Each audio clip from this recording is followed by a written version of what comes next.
కానీ ఇప్పుడు మీరన్నట్టుగానే ఎప్పుడు ఇప్పుడు ఈ చిన్న చిన్న యూట్యూబర్‌ల మీదనే మనం ఇప్పుడు ఫోకస్ పెట్టాము. ఈవెన్ రేపటి నాడు పెద్దవాళ్ళు కూడా బయటకి రావచ్చు.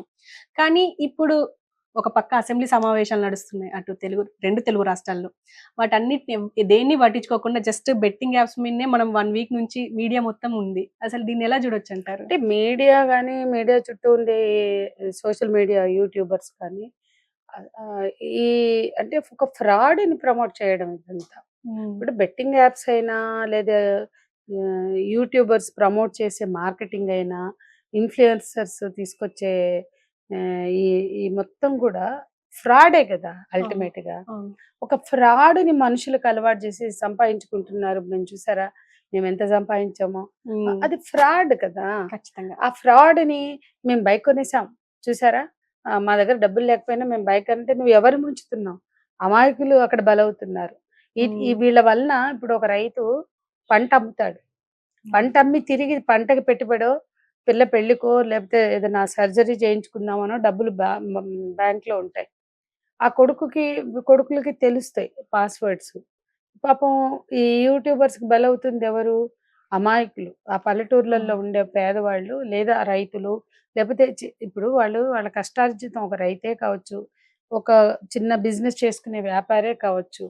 ఆ డబ్బుని వాళ్ళు జమేసి ఇంకా పెద్ద ఆ బిజినెస్‌ని పెంచుకోవడానికి జమేసుకుంటారు. అవును. పెళ్ళిళ్ళకో, అవసరాలకో వాటిని జమేసుకుంటారు. చిన్న చిన్న వ్యాపారులు ఇవాళ పట్టణాల్లో. సో, సెల్ ఫోను అందరి దగ్గరే ఉంది. ఆ!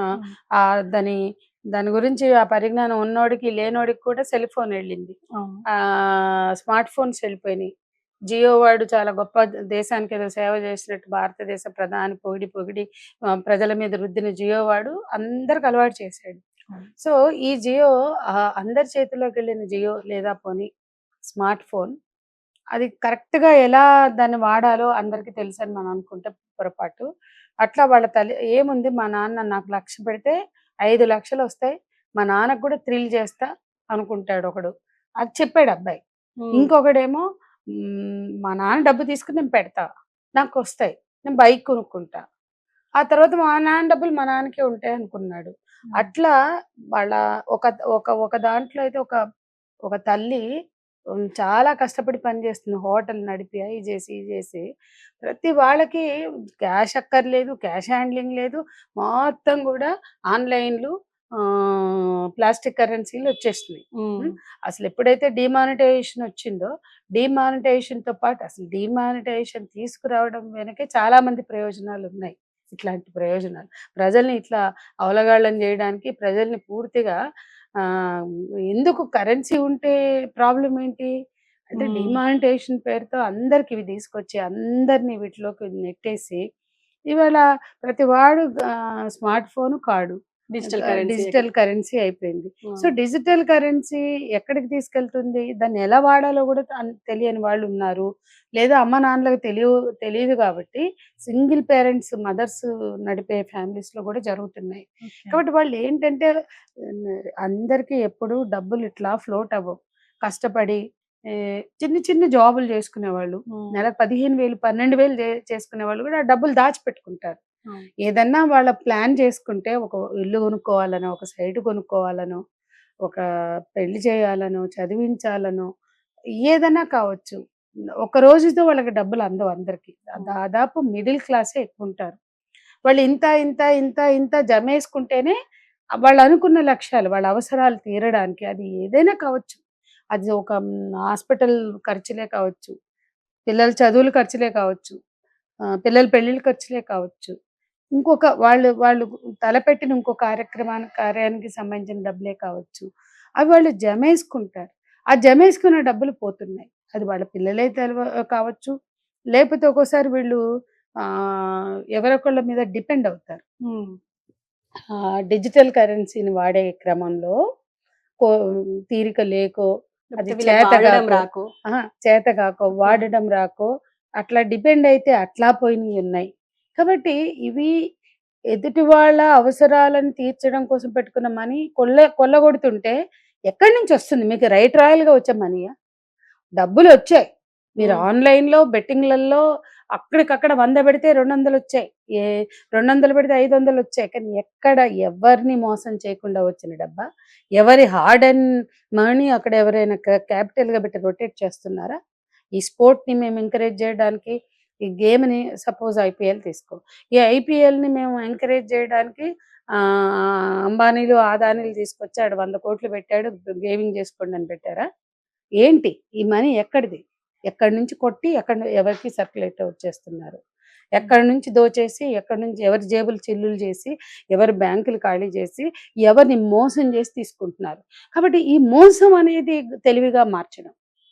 ఈ యూట్యూబర్స్ ఓదరగొట్టేది అదే కదా. యూట్యూబర్స్ కానీ ఒక మోసం, అది మోసంలాగా కూడా కనిపించదు అనమాట. అది వాడి తెలివిలాగా చూపించుకుంటారు. ఒక్కొక్కళ్ళు వైనాలు పోతూ, వంకర్లు పోతూ, పూజలు కొట్టుకుంటూ, ఆడాళ్ళ మగవాళ్ళ నేను చెప్పట్లేదు, వాడు ఎవడైనా ఇర్రెస్పెక్టివ్ ఆఫ్ జెండర్ మీరేం చేస్తున్నారు? అంటే ఎండ్ ఆఫ్ ద డే ఈ చైన్ మార్కెటింగ్స్ తీసుకోండి, ఈ బెట్టింగ్ యాప్స్ తీసుకోండి, ఏ రకమైన జూదాలు తీసుకోండి, అవి మనం రేసెస్ చూస్తున్నాం. హార్స్ రేస్ నుంచి క్యాసినోల వరకు అవే కదా. పోగొట్టుకునేవాడు పోగొట్టుకుంటూనే ఉంటాడు, పొందేవాడు పొందుతాడు. దాన్ని చూపించి అది పెద్ద ఇది చాలా పెద్ద విషబలం. దాన్ని మనం ఎక్కడా దీన్ని అంతం చేయగలం అనేలాగా ఏం లేవు. బడా బడా బాబులు ఉంటారు, పాలకులు ఉంటారు, అన్ని చాలా దేశాల్లో అఫీషియల్ గా కూడా ఎంతో కొంత ఇప్పుడు మనకు ఉంది. రేసు నడవట్లేదా? ఇక్కడనే ఉంది. అట్లా చాలా చోట్ల చాలా రకాలుగా బెట్టింగ్స్ నడుస్తున్నాయి. అది పరిమితి దాటి ఇప్పుడు హార్స్ రేస్ ఉంది, అక్కడ బెట్టింగ్లు ఉన్నాయి.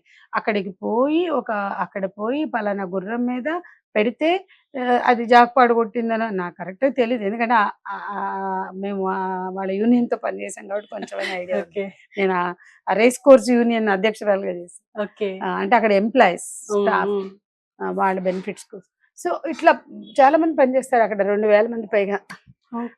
సో నేనేమంటున్నానంటే అక్కడికి పోయి వాడు ఏదో బెట్టింగ్ కాస్తాడు, అది వేరు. ఇది మన ఇంట్లో అసలు పక్కోడికి కూడా తెలియకుండా మన రహస్యంగా మన స్మార్ట్ మూడో కంటికి ఏంటి అసలు ఈ కంటికి తెలవకుండా కూడా చేస్తారు.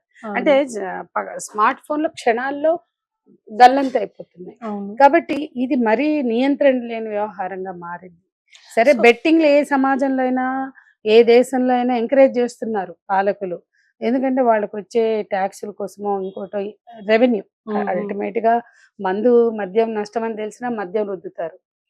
అంటే నేనంటున్నా వీళ్ళ రెవెన్యూ కోసం ఏదైనా రుద్దుతారా జనం మీద? ఇంకెందుకు డ్రగ్స్ మంచిగా ప్రభుత్వమే కౌంటర్లు పెట్టి డ్రగ్స్ అమ్మమనండి. కొనేవాడు ఉన్నాడు, వైన్ షాపులు అమ్మినట్టే వైన్ అమ్మినట్టే అవి కూడా అమ్మనండి. కొనేవాడు ఉన్నాడు కదా, వాడు కొంటున్నాడు కాబట్టి ఒట్టిగా అది అక్రమంగా తరలిపోతుంది, అక్రమంగా జనాలు డబ్బులు చేసుకుంటున్నారు, అదేదో మేమే అఫీషియల్ చేస్తాం అని. అంటే దేనికి ఒక లిమిట్ లేదా అసలు? ఇవాళ ఈ బెట్టింగ్లు, ఆన్లైన్ యాప్స్ ఏదో సడన్ గా హల్చల్ చేయడం, కొన్నాళ్ళు డ్రగ్స్ అని హల్చల్ చేస్తారు, డ్రగ్స్ యథావిధిగా నడుస్తాయి. కొన్నాళ్ళు బెట్టింగ్ యాప్స్ మీద హల్చల్, ఇప్పుడు వారం నుంచి అది నడుస్తుంది. ఈ హల్చల్ అయినాక మళ్ళీ ఇది పెద్ద హైప్ క్రియేట్ చేసి అసలు తెలవనోడికి అర్థం కానోడికి అర్థం చేయించి, తెలవనోడికి తెలియజేసి, ఇంకా ఇప్పుడున్న ఎడిక్ట్ అయిన వాళ్ళకన్నా ఎక్కువ సంఖ్యలో జనాల్ని తయారు చేయడానికి తీసుకొచ్చే కన్నా చేస్తే స్ట్రిక్ట్ గా చేయాలి ప్రభుత్వాలు. తెలవనోళ్ళు కూడా ఇది అర్థమయ్యేలాగా చేస్తున్నారు. కానీ ఇంతవరకు 2 తెలుగు రాష్ట్రాల సీఎంలు కూడా దీనిపైన రెస్పాండ్